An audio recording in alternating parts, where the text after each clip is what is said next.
Assalamualaikum. Aceh adalah salah satu provinsi di Indonesia yang memiliki otonomi khusus atau yang disingkat OKHUS dan berbeda dengan provinsi lain. Jika kita berbicara tentang Aceh, pasti akan terbayang di kepala kita tentang syariah Islam dan ganja. Namun hari ini saya tidak membahas tentang kedua hal tersebut. Dan hari ini saya akan menjelaskan bagaimana cikal bakal pesawat Garuda pertama Republik Indonesia.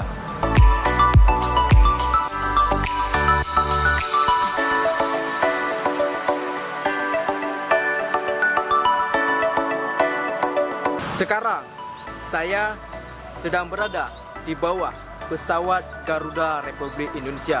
Lokasinya Belang Padang, Kota Banda Aceh. Pesawat ini diberi nama Selawah RI-001 oleh Presiden pertama Indonesia, Insinyur Soekarno.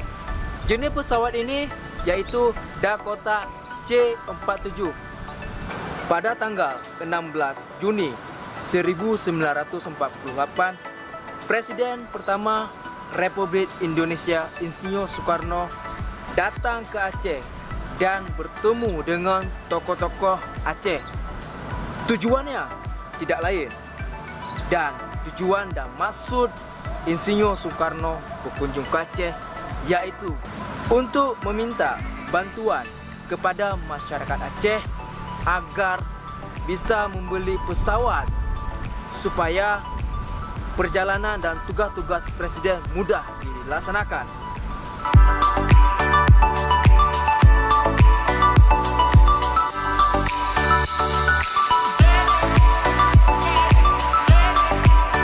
Pesawat Selawah RI-001 digerakkan dengan dua mesin, yaitu Pratt dan Whitney.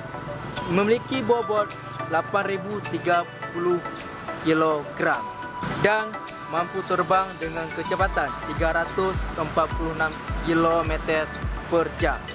Pesawat Selawah RI-001 memiliki panjang yaitu 19,66 meter dan rentang sayapnya yaitu 28,96 meter. Dan itulah rakan-rakan semuanya cikal bakal adanya Garuda Republik Indonesia Selawah RI-001. Adanya Garuda Republik Indonesia berkat bantuan masyarakat Aceh. Sebagai masyarakat Aceh, kita harus bangga, dan pesan untuk pemuda Aceh, terus berkarya untuk Aceh, baik itu di bidang seni, di bidang musik, dan di bidang olahraga.